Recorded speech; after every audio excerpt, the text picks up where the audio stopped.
Hey, good morning. Good morning. Good morning. Woo! It's Monday, and it's going to be another great one. I'm excited about this week for so many reasons. Fresh beginning, fresh start, new grace, new opportunities to do what we've been called to do.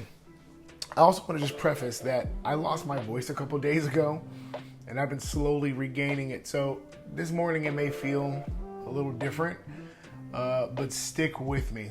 The irony of it is that what I wanted to talk to you about today deals with loss and deals with things messing up, and it deals with this guy named Spencer Silver. There's a company that I think we've all known from school days and just growing up in life. It's a company called 3M. Spencer Silver was a chemist for 3M. And his bosses gave him this incredible task of making a very strong adhesive. They wanted something that was going to be able to stick very strongly to just about anything. And he goes in to make this product and make this adhesive, and it ends up being the exact opposite of strong. It was a weak adhesive, very, very weak adhesive. But in the midst of that, he found these little microspheres that were basically indestructible. In other words, he could stick it to something and then he could take it off and stick it to something else, and it wouldn't necessarily lose its stickiness. Now, it wouldn't stick very strong, but you could stick it just about anywhere and it would stay. He took it to his bosses, and it wasn't the assignment he was given, but he took it anyway and was like, y'all gotta check this out. And he goes, gives it to them, they look at it, and they call it useless. That what he was excited about, they considered non-useful.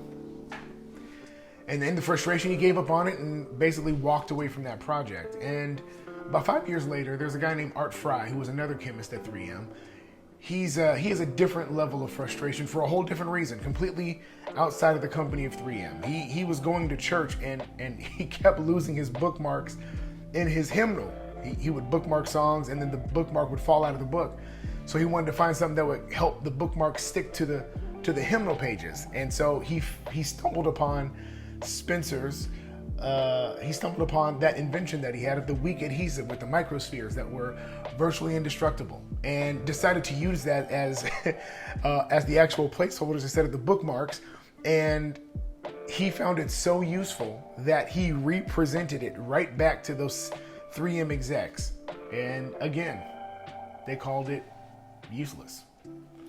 And this part of the story is the part that I like the most. When the first guy got rejected, he walked away from it. But Art was a little bit different. He understood it so well because he had used it. He knew it for himself. He saw it being used in everyday applications. So he decided, I'm going to promote it myself. And he goes out, he promotes it, and it blows up. The reviews were incredible. Over 90% of the people who tried it, that he gave this stuff, he took the paper, he ripped it, and then he would give it out to people and say, hey, try this out and tell me if it's useful. And over 90% of the people came back and said, we would love to have this. And as time progressed, he kept promoting and kept creating, and it is what we now call sticky notes. In fact, when I think about sticky notes today, I think about how useful they are in my everyday life. It's not even just everyday life. They even made it a computer program. It's not just like a product. It's a concept that when you need something really quick and you need to write down something, or you need to remember something, or you need to keep your place somewhere, you just instantly think of a sticky note. It's a part of almost every corporate office. It's in most people's home offices. It's at schools, classrooms. Sticky notes are just there.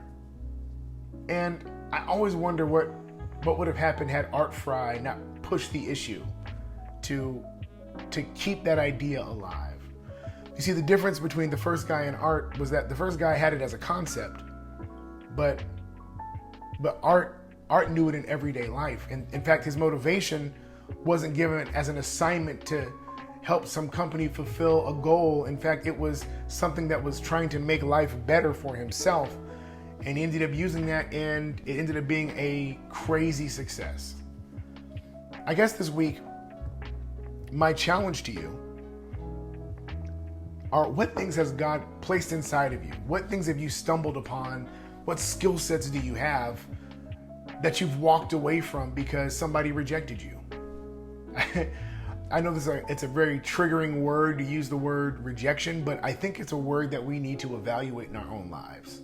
What things have we walked away from, given up on, pushed back into the drawer because we were rejected? Because someone did not believe in your dream the way that you believed in it. And then I start thinking about the idea of what would happen if what you once walked away from, you went back and revisited it. What if you went back with the Art Fry spirit? What if you went back and said, I don't care if anybody else picks this up. I know this is useful for me. In fact, I actually want to challenge you. There are some songs that are written not because they wanted it to make it on the radio, but because they wanted to express what was going on in their lives. And it was those very songs for those writers that gave them an expression, a form, a platform to be able to allow their heart to breathe. I think about my wife's album that's getting ready to come out, and she wrote this album in one of the most difficult seasons of her life. And when you listen to those words, it's crazy to think about that season, but it's even crazier to know that when she has difficult seasons now, she can look back at those songs that she wrote back then and they push her through now. You see, those songs aren't going to be successful to her because of how many record sales they get or how many people ask her to come sing. No, those songs are successful to her because she knows that it's pulled her through in her own life, and she's hoping that it does the same for others. I think what it looks like to revisit things that we've given up on, especially projects and assignments that God has given us, I think what it looks like to go back into it is to look at your life and see how that assignment that God gave you was really more beneficial to you than it would ever be to the marketplace. That something as simple as, I want to help keep these bookmarks in my hymnal, could end up transforming the earth. Literally, humanity has changed because of sticky notes. I know that sounds crazy, but ideas were remembered by people. There were things that needed to be done that got written down. There were quick ideas that ended up turning into multi-million-dollar projects because they were written down on sticky notes, all because a guy named Art was trying to solve a problem in his own life. My challenge this week for you is pretty simple. God gave you something that doesn't feel as valuable to other people. And because other people didn't value it, you didn't value it. And because they gave up on it, you gave up on it. And because it wasn't popular to them, it was no longer popular to you. But I want you to go back to that thing. I want you to go back and I want you to assess that very thing that God was doing. One of my favorite scriptures in the Bible, one of my favorite accounts, deals with the story of Lazarus. And it's not just the resurrection part where the Lord raises Lazarus from the dead. I think we're all familiar with that part. But it was the part right before that where he asked Mary and Martha, he goes, "Where have you laid him?" And they said, behind the rock. And he wants the stone rolled away. And the sisters are saying, "But it stinks. Why would you want to revisit a stinky thing?" Because in their mind, Lazarus represented an expectation of God. The expectation wasn't met, so they put it behind the stone. And it's been sitting there so long that the very thought of going back to revisit it, all they can think about is the stench and how rotten it must be and how bad the body must have gotten. But that's not what Jesus was asking. Jesus was asking them to remove the stone or take him to where he was because he wanted to do a miracle to show them that whatever you're thinking in the natural has no boundaries on what I can do in the spiritual. And my spiritual is so strong, it's going to affect your natural. And of course, Jesus speaks, Lazarus gets up, and he comes out, and they ain't talking about the stench. They're talking about a resurrected man. For some of you, as I'm telling you to go back and revisit, all you can think to yourself is, it stinks. That idea was dumb. It's past its time. I don't even have the energy to do that anymore. Things have changed. It's not that season. I don't want to revisit that. But that's not what Jesus is asking you today. Jesus is not asking you to give your determination or your prognosis about what's going on with that dream, that vision, that assignment. He's asking you to move it so he can show you what the resurrection power can do. In fact, what you're seeing in the natural, God is trying to speak to you about in the spiritual. And the spiritual with God is so strong that it's going to affect the natural. And before you know it, people aren't going to be talking about the failed project or the song that nobody listened to. No one's going to be talking about the book that you tried to put out but nobody will buy. They're going to be talking about the resurrection of a thing that they thought was dead, but is now looking, living, speaking, talking, and affecting them even right now. You know what's funny about that? About those sticky notes? Most of the sticky notes that we know are yellow. The reason why they're yellow is because when Art Fry was testing out this stuff with the public, he just took the scratch paper that he had and he would rip it up and he would give it to people. And it got popular so fast that he wasn't able to change the color. People were demanding it every day. They wanted more and more of this paper, and he didn't have time to test other colors and try to find the perfect matching color, the mood color. He just kept printing out what people wanted, even though it wasn't the perfect color. I want to leave this last little addition to this week's assignment. You know, it's very possible that the need for perfection could actually be the very thing that's retarding your growth. That because you want to present it perfectly, you end up never presenting it at all. Because the song doesn't sound just right, or the words aren't coming together just right, or the video doesn't feel just right, or it's Monday and your voice is going out and you're not able to do it the way you normally would do it. It doesn't mean that you don't present it. You see, what's perfection to us is not necessarily perfection to God. What's perfection to God is timing.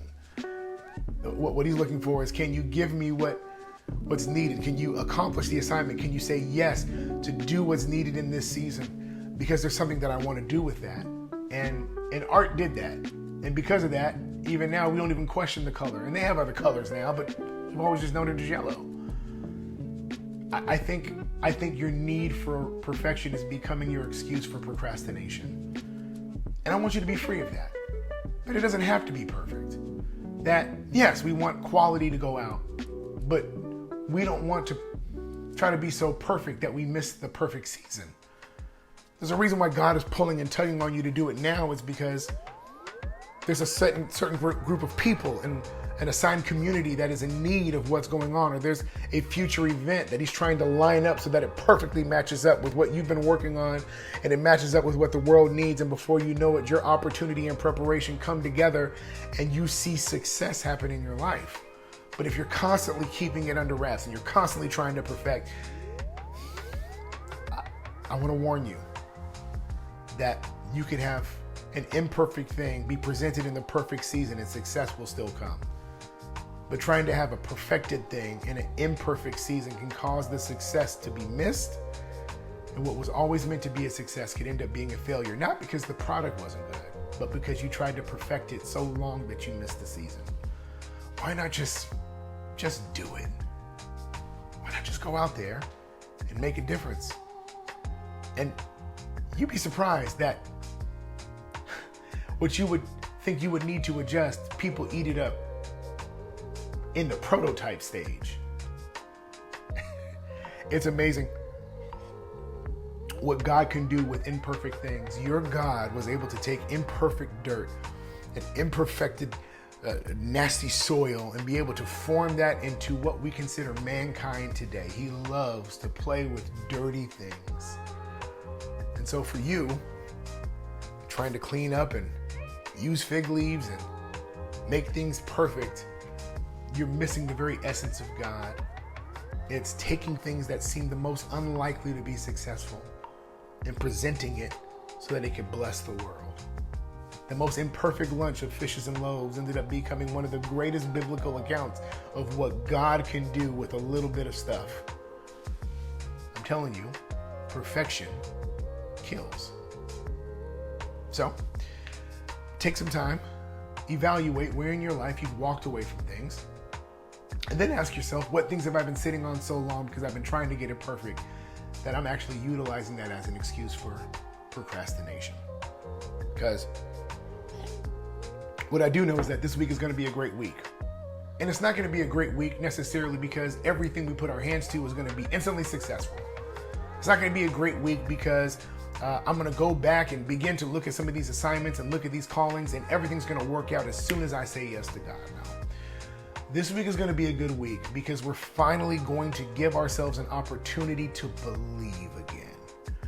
And we're going to allow Jesus to go behind these stoned up, walled up, divided, dead spaces of our dreams and begin to speak life to those things again. And we're going to have an opportunity to see the resurrection of a destiny. It's going to be a good one. So, take advantage of your time, believe in the dream, and make this week a good one.